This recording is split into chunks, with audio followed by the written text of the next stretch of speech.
what's in my bag. So very unsurprisingly, my philosophy for like everyday bags is very similar to my philosophy on like journals and notebooks and commonplace journals. It should be like representative of you, but it should also be used for utility. Like the appearance and packaging is obviously important, and I think it's important to pick something that kind of represents you and you can customize so that, you know, you feel comfortable carrying it around every day. It doesn't matter really what it looks like as much as like what's actually in your journals, right? And it's about what's inside your bag.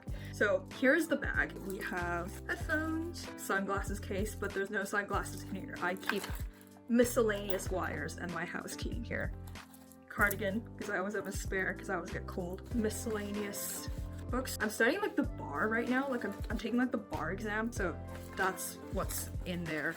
Makeup bag, dirty plastic bag of charcoal pencils, and then like charcoal sticks, and then a bunch of like tissue paper for like when I want to use charcoal so that it's clean. Commonplace book, which you're very familiar with if you've seen my other video, and then I'll show you some of the charcoal drawings in there. What else was there? That one's like a first attempt. That one's cool. I did that one in a coffee shop. I also did that in a coffee shop. Yep, so commonplace book. And then I also have a bunch of paper straws because they're terrible. If you've tried these if you live in London and you've tried these paper straws, you know that they last for about 2 seconds and they're gone. So I picked this bag specifically because it was exactly the right size. I measured out the length of my laptop before I picked this one. It fits my laptop perfectly and it's so nice because I can take it to school every day. Portable charger because my phone is always dead. Yeah. Okay. Tic Tacs. And then it just smells like Tic Tacs now. Okay, wait. And then just a crap ton of miscellaneous pens.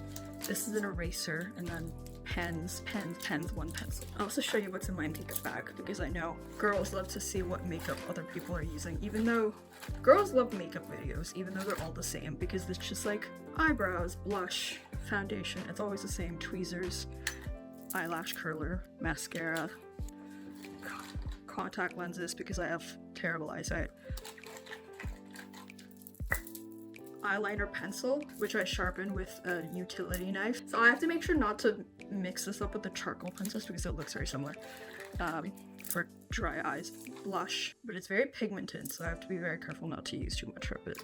Otherwise I look like a clown. Eyeshadow, more miscellaneous contacts, tweezers. That's my makeup bag, and that's pretty much the makeup I use every day. If anyone is interested, I will make a little video on that. Girls love watching other people do their makeup. I also like doing it, even though they're all pretty much the same video.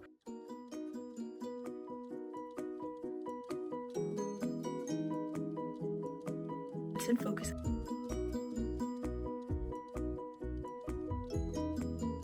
Can't even see the brand because it's worn off. Oh, okay, so I usually have like a spare canvas bag in this bag because I will get groceries at the end of the day and I'll put them in here, and then you'll have like a second bag in your original bag. That's in there most of the time. Moisturizer, I keep that in there. I mean, I usually keep jewelry in there as well, but I don't have it in there right now because I'm wearing it, but that's very helpful.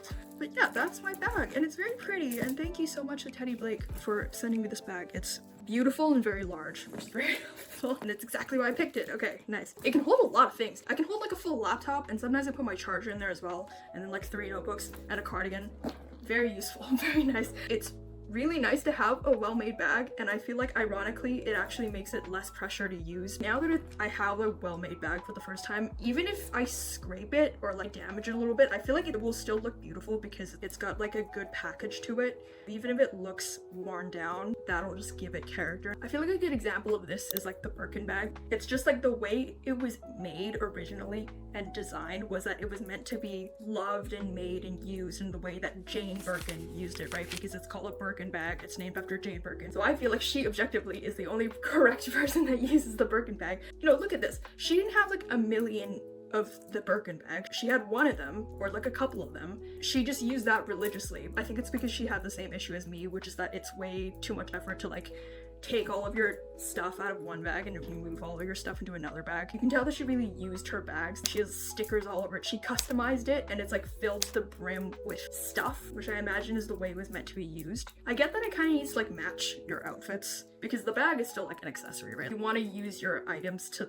their full potential, which is you want to like not switch bags that often, but also you kind of want it to match, which is I think it's to like pick one that can go with everything. But now the Birkin bag, it's like a status symbol, right? If you had a Birkin bag, because they're so incredibly expensive. I mean, I bet it's a sick bag because it looks very well made and it's probably really durable, but you're not really getting the most out of the bag if you're always walking on eggshells every time you use it. So if you're committed to kind of keeping the bag in pristine condition, you really can't put a lot of stuff in it. Like, you know how I said I put my laptop in this bag? I bet it's gonna get worn out more than if I put like a little lip gloss in it. If you're committed to having a really pristine look for the bag, you really have no room for like up. Like if you stain the front a little bit one time, it's over, it's game over. You get an aneurysm, you pop a blood vessel, etc, because it was so expensive and now it's stained forever and you'll hate yourself because it was so expensive. Versus if you never had that mindset to begin with, you're like, okay, cool, I've got a beautiful bag, it's gonna get worn down because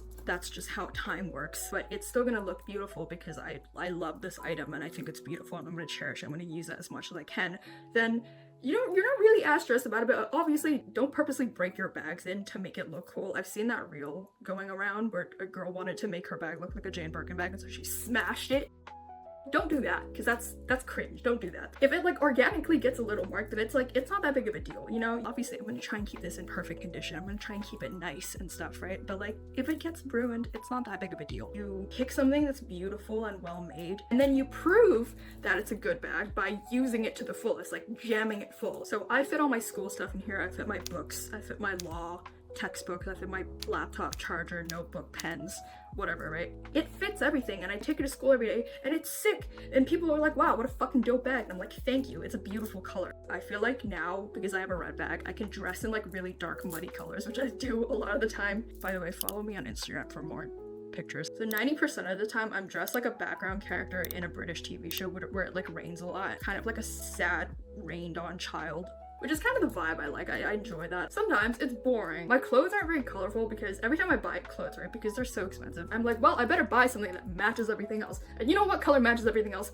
Black and gray and brown. And that's why all of my clothes are black and gray and brown. So it's really nice to have something that's a color. When I have disposable income, I'll get clothes in brighter colors because they don't have to match every other outfit. For now, having a beautiful bright red bag is a great alternative. It's like it's not fire truck red, it's like a lovely maroon color. It makes it interesting, and red also goes with everything, to be honest. Another thing I took for granted about having a bag that I know won't like break on me, back when I was using really like cheap canvas bags, these kind of bags, like I really didn't really care what the bag looked like because as long as it was black, it didn't have to draw any attention to the bag. They were so flimsy to the point that they would break on me when I was on the street, and then one time one of these bags broke on me. It was one of those bags with like the long zipper. I zipped up the bag while I was out on the street, and the you know like the little tip of the zipper, what do you call it, like the zipper metal, I zipped up the bag and the little zipper metal thing, it like ripped out of the bag. My keys were in there, so I was basically trapped outside of my house because I was like locked out of the bag. So I had to go to the bookstore and like buy a pair of like kid scissors, and I had to cut my way into the bag to get to my keys, and I was like, never again. That was terrible. That was a terrible, awful experience.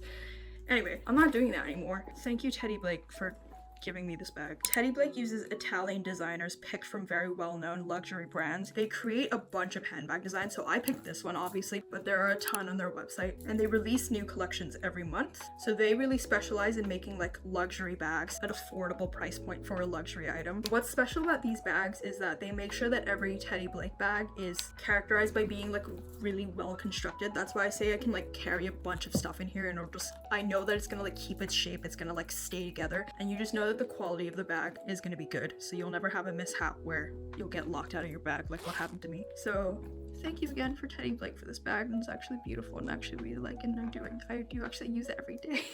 It's It's nice to clear out your bag once in a while and just see what you have and just make sure that like everything you have in there you actually use. Also, I think this is like more of a girl problem, or maybe it's just a me problem, because I've had people tell me that I look like a traveler in a video game because I have a sack full of stuff with me at any time, any given moment, which I'm fine with, okay? Yeah, I know I'm not minimalist, okay? I like things, I like physical things, and I have a cardigan with me at any given moment, even if it's middle of summer, because what if I get cold? What if I get cold? You never know. You never know. I get cold easily, okay? I'll usually leave the house wearing a jacket, and then I'll also have a cardigan in my bag so that I have something I can layer on top of when it gets colder at night. I'm not being neurotic about it, okay? Because sometimes at the end of the night when I'm walking home, I'm glad I have a sweater in there, you know what I mean? Like how I have like a million contact lenses in my bag. Have I ever had the chance where like a contact has slipped out of my eye and I needed a spare contact? No, but like, you don't want to be prepared. You don't want to be in that situation. What are you gonna do? Like blindly walk home? No, right? You need contact lenses. You need spares. The point is I like objects. I love these like what's in your bag videos. That's why I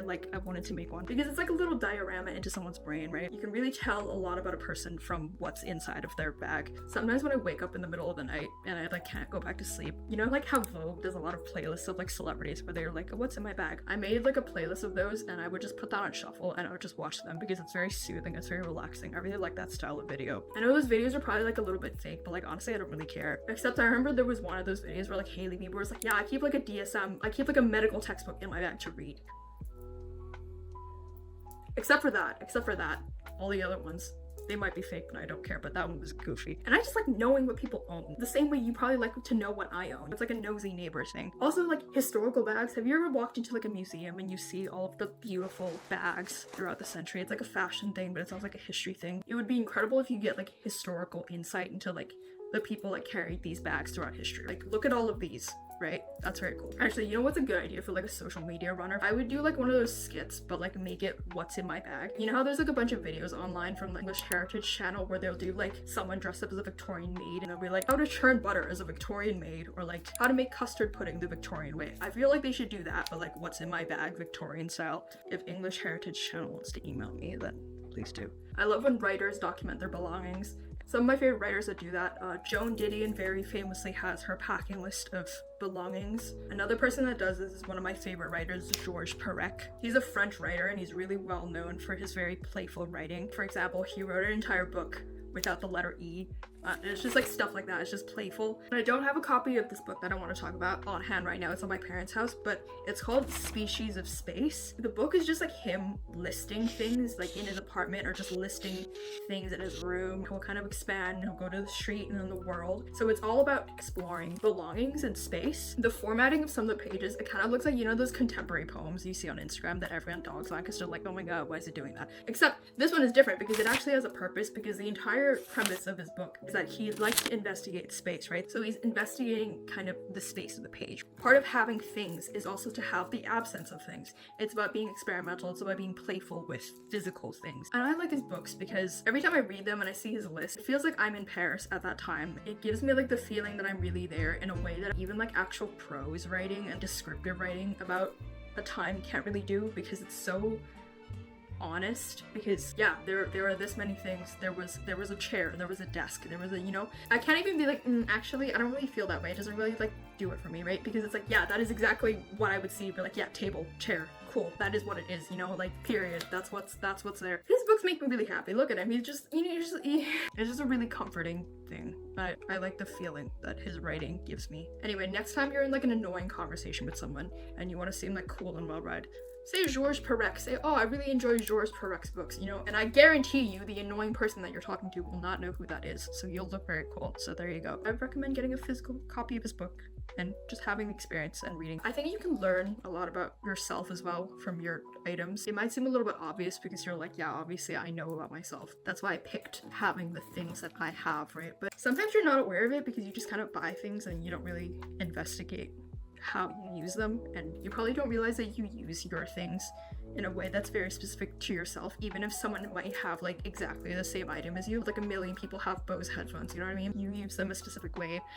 and it's nice to just take everything out of your bag once in a while and just investigating it. You don't have to chuck anything out, by the way. It's not like a spring clean. Like if you find a bunch of like dirty crumpled receipts at the bottom of your bag, you can just keep them. You'll be like, cool, count them. Be like, cool, there are 3 receipts in my bag. Make a list of them. Put them in your commonplace notebook. Just observe them like a scientist. It's very interesting. It's a very fun idea. That's why I was documenting what was in my bag throughout this video. You should try it. That's an idea for your journal, your commonplace book. If you want to know more about my thoughts about keeping a commonplace book, then you